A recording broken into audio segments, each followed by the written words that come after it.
Hello and welcome to this discussion on rebooting and organisational renewal, looking in particular at organisations' workforces and people in light of where we are today with the coronavirus pandemic. My name is Henrietta Brewley. I'm the Director of Policy and Strategic Relationships at the Greater Birmingham Chambers of Commerce, and I'm joined here today by two representatives of one of our members, Work Horizons, Rob Ball and Harry Dunleavy, where we're really going to be digging into some of those key questions that businesses may have at the moment around some of the big issues they may be thinking about: restructuring, redundancy, rebuilding. As a bit of background for you, the Greater Birmingham Chambers of Commerce is a not-for-profit business membership and business support organisation that exists to connect, support and grow local businesses. This video today is part of a range of activity that we're delivering for Chamber members to help them adapt to and evolve from this current coronavirus pandemic period. A mix of advice and guidance on the latest government policy and also expert insights on best practice on some of those trickier questions that businesses may be grappling with right now. Before we get on to the meat of today's discussion, Rob and Harry, would you just like to introduce yourselves? Tell us a little bit about who you are and your backgrounds. Yeah, thank you. My background's very much in human resources. I was with Rover Group for a long while and then MG Rover up to its demise, where I was head of HR development. Then I went into to GKN, one of their businesses, as HR director.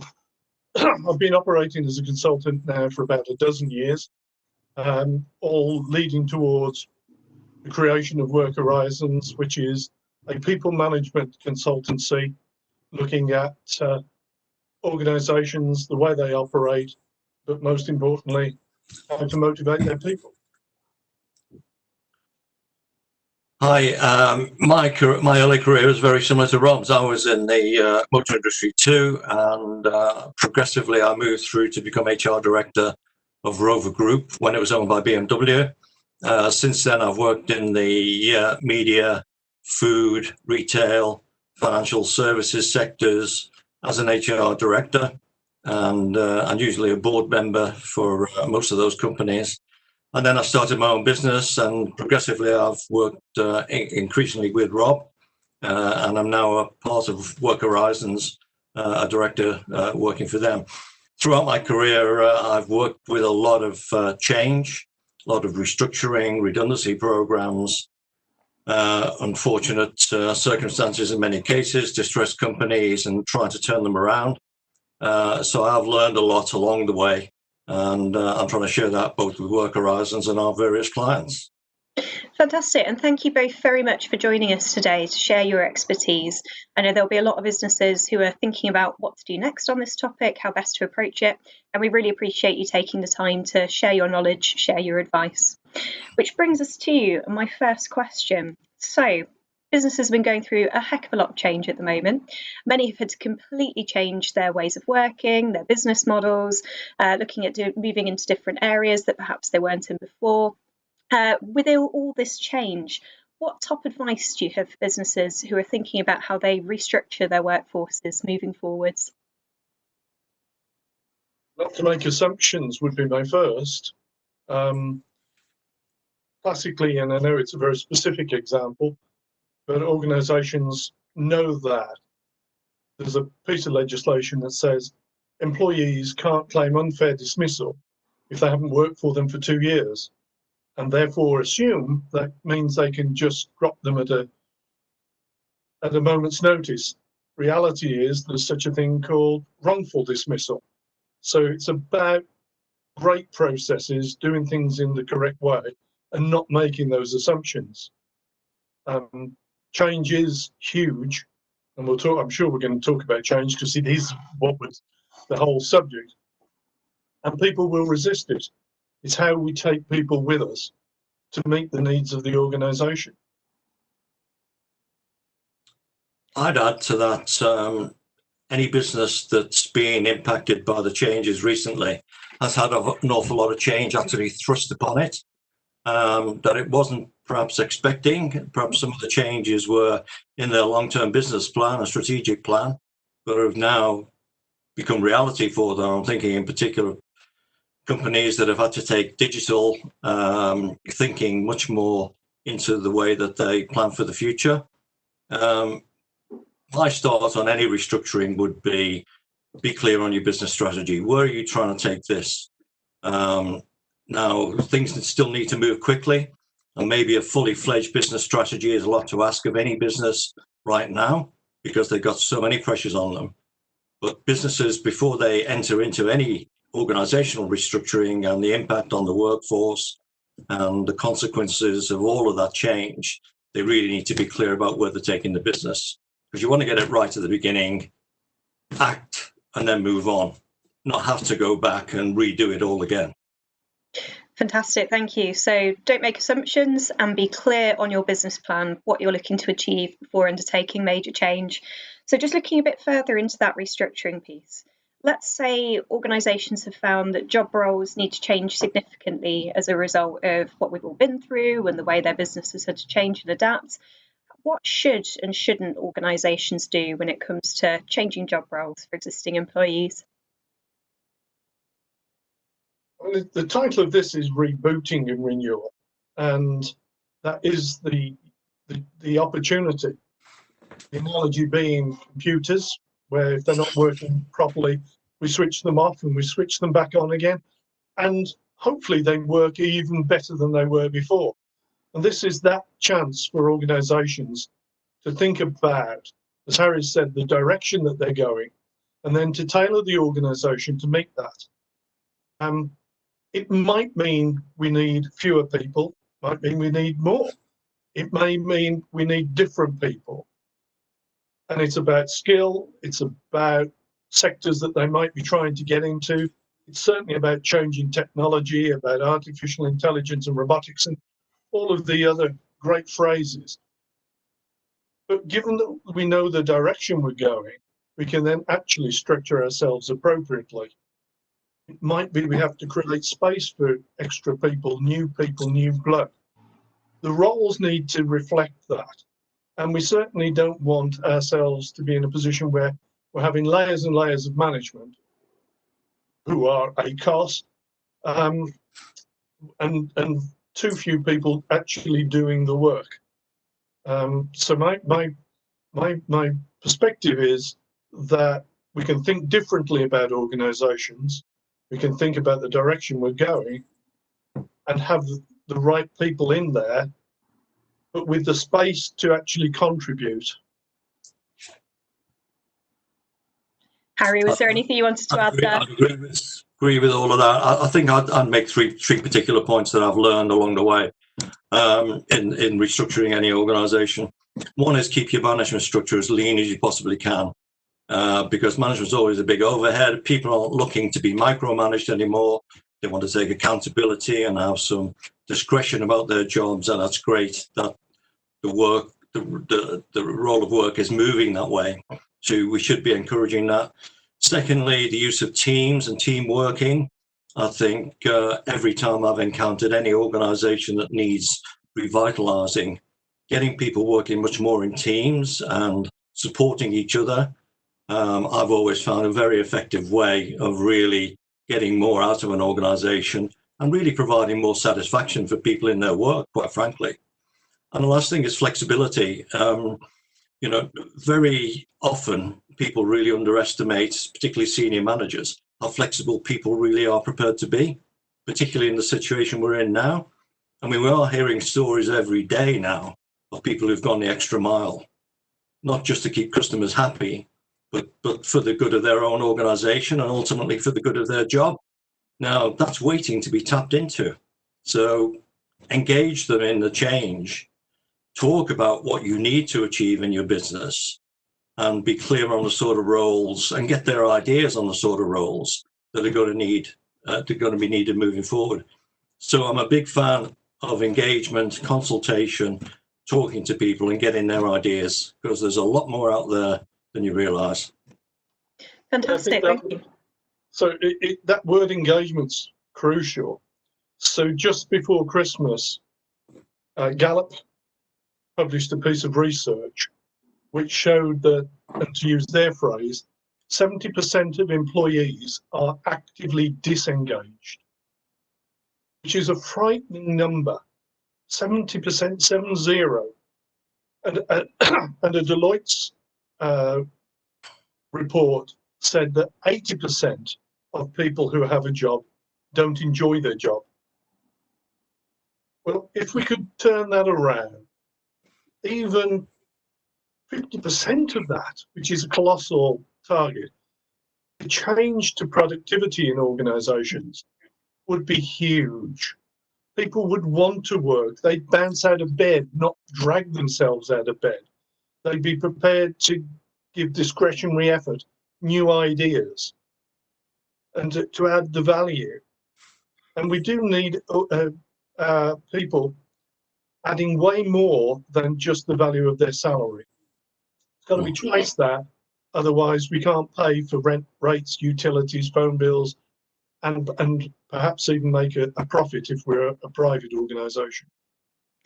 Engaged employees are certainly more productive employees, aren't they? And it's something that we're very interested in at the Chamber. We deliver an annual campaign called Growth Through People, which is all about how businesses can boost productivity and grow through leadership and people management skills. And running right the way through that is the importance of engaging, communicating with, and building a positive relationship with employees, your workforce. Fantastic. So if we move on to the next R then, redundancy. So most businesses I speak to, they're very keen to retain their staff. They want to keep skilled. They want to keep experienced employees. We're really hopeful that this period is only going to be relatively short term. And most do want to keep hold of their workforces. However, we do recognise that many businesses are operating in a very difficult environment at the moment and may be having to make tough decisions about things like redundancies. With that in mind, what would your top advice be to employers who are thinking about that, how to approach redundancies? Have a proper process. If you don't have the process, firstly, you're vulnerable to legislation, to courts. Secondly, you may be seen by the whole organisation as operating unfairly. And rather than being an enabler to us doing a lot more, it'll be a complete turn-off. And just have criteria for selection which are very clear, very open, very transparent, and everybody understands. And then do it within the timeframes of the law, but do it as clinically and quickly as you can. Having the proverbial sword of Damocles hanging over everybody is a problem. We don't want to make anybody redundant, but if it's got to happen, let's do it, and then start the rebuild, which we'll come on to in a moment. Yeah, I'd put it into 4 particular steps, really. Plan, communicate, consult, and act would be the 4-stage process I'd recommend. The planning really has to take place, as in many organizations, probably taking place even now when companies are considering what happens at the end of furlough. So getting your plan as thorough and as comprehensively developed as you can while you have the time is important. I think the communication point is people do want to know what's going on, and it's better to give them the full unvarnished truth about the state of your business and what you're trying to achieve, and really engage them and get some feedback from them on that. And that's where the consultation process also can help. And once you've been through all of those stages, and as I'd agree entirely with Rob, follow the process, otherwise you will trip up. Speed of action at the end of consultation, for example, is really important, because you do not want people waiting really for the dreaded knock on the door or call to the office or whatever it may be to hear about their fate. You want to get on with it and deal with it. Thank you. So plan, communicate, consult, act, and do it as quickly as you can, obviously in line with various employment legislation, etc., but making sure that people aren't left waiting unnecessarily. And that communicate point is also really key to the engagement we discussed earlier, isn't it? And at the moment, we've got lots of people who are not at work. So communication is even more important. And organizations, or I should say managers of organizations, should recognize that transmission is not communication. They think that if they speak or if they write, that's enough. Communication, true communication, is transmission, reception, and comprehension. Need all three. And that takes a lot of effort. And when you've got a subject as sensitive and crucial as redundancy, doing it well and doing it positively, really important.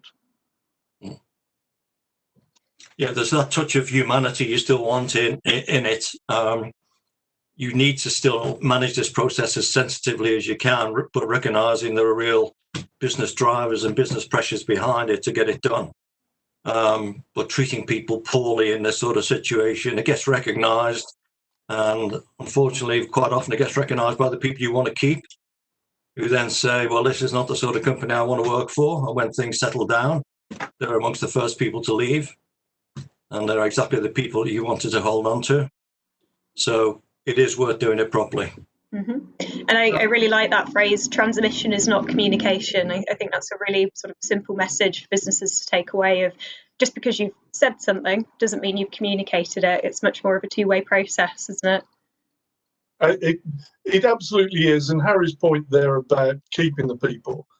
Harvard Business Review shows that in a major restructuring, in the following year, 30% of the people that you kept, therefore are crucial to your business, leave. They feel threatened themselves, they lose confidence, they lose trust, and they walk. And that's really making it very, very difficult. Part of it is to do with the survivor syndrome. They feel guilty, they feel angry that their colleagues have been released. And the organisation needs to recognise they need to be professional and compassionate. Mm. That's where outplacement comes in. It's indicative of we care about the people. We want to give them the support. We want them to be able to move on to the next stage of their lives. And then into Harry's team building, immediately you've got to start to rebuild what are reconfigured teams. Mm-hmm. You can't just expect them to think, oh, I'm delighted, I've still got a job, therefore that's good enough. They want more. Absolutely. I like that point as well of needing to be professional and compassionate, because those can sometimes be seen as being at two opposite ends of the spectrum, whereas actually you can be both. You can understand that your workforce are humans. As you can probably see, we are not robots. I am currently being pestered by my cat. Everyone's got things going on in their own lives. Everyone's a human that needs engaging with on a compassionate level as much as on a professional level, particularly when people are going through redundancies. I also think that key point you raised around it's not just about communicating with those who are being made redundant. It's about how you communicate and engage with those who remain to make sure that they see themselves as a key part of your organisation and wanting to be part of it moving forwards. Mm. Harry, was there anything you wanted to add there, or shall we move on to what I think we've already started to discuss? The final point on that, it is almost known as survivor syndrome, and engaging with those people about the way this business now needs to develop, and almost explaining to them why those people had to go, and really rebuilding the team from scratch after that hiatus you've had, both emotionally and physically, where they've lost their colleagues and lost their long-standing friends, and many other relationships have been damaged. So I agree with Rob, you've really got to focus on that as part of the re-engagement for the future. Yeah. Well, employees do need to add value to the organisation. They're not just numbers on a spreadsheet, are they? They're full human beings. So that moves us into, I think, quite nicely into that rebuilding phase. So organisations that have gone through change, that have had to rethink their business models, maybe have had to make redundancies, how can organisations best rebuild and get back up to full speed? Well, hopefully, we've kept the right people is the first thing. And Harry mentioned as one of the criteria, flexibility. We need people who are not change averse.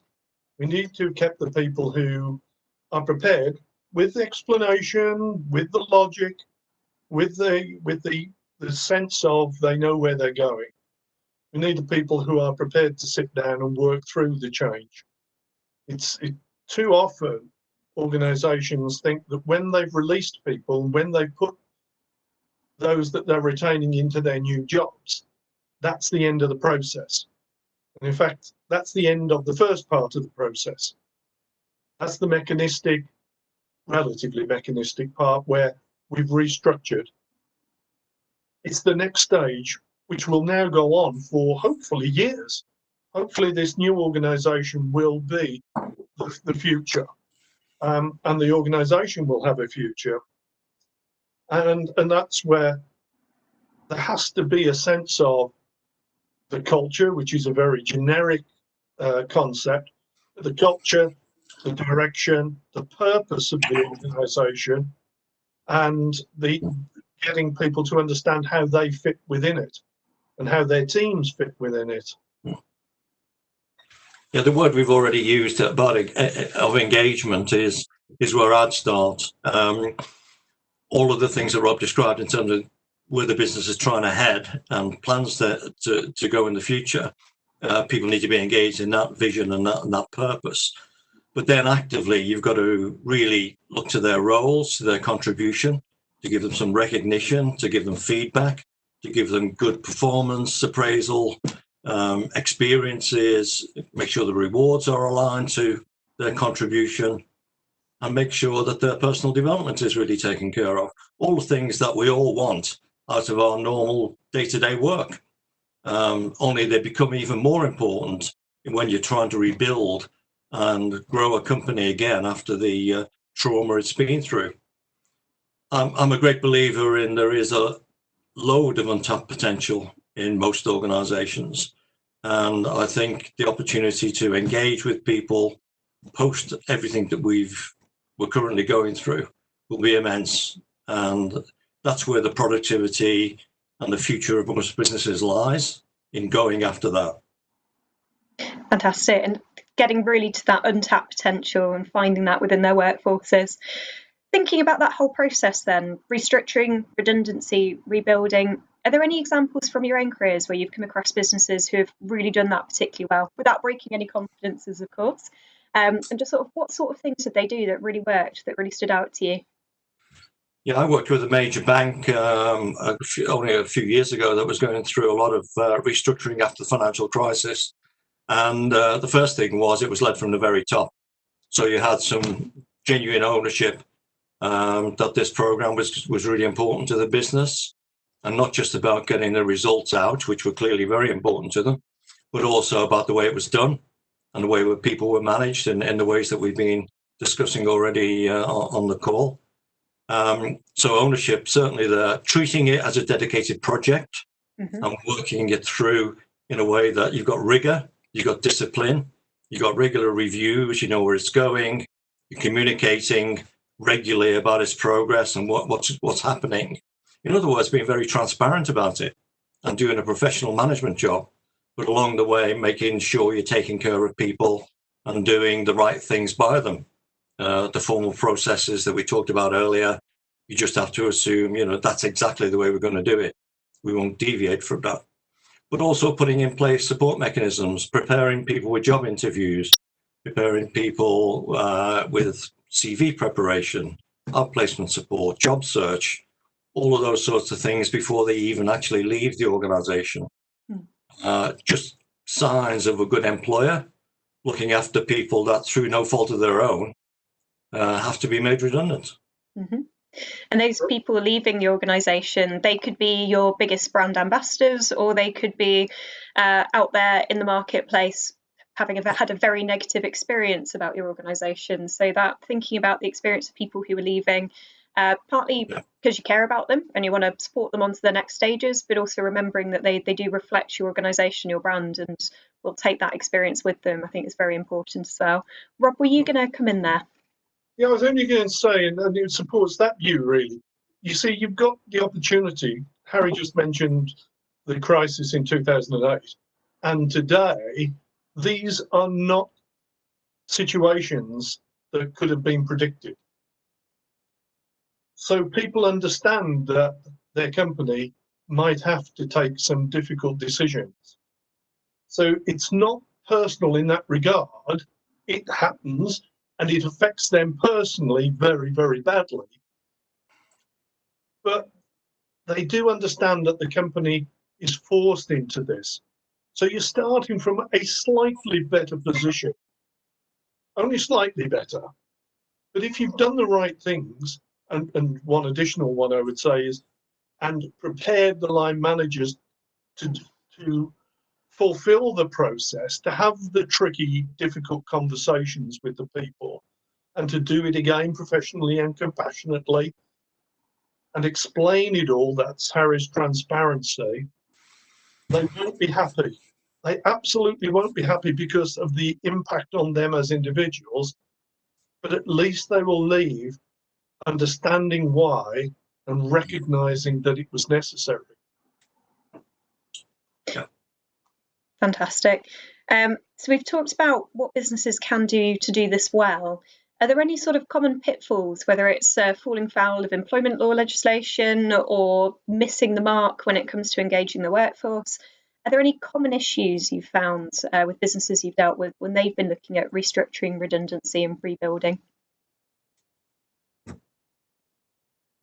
I think one of the basic ones is some macho line managers thinking they can just sack people and get rid of them like numbers off on a sheet of paper, you know, and certainly in some of the volume-based organisations I've worked with tens of thousands of people employed, you know, there are still, unfortunately, line managers who do think that way and think they're a bit of a disposable commodity.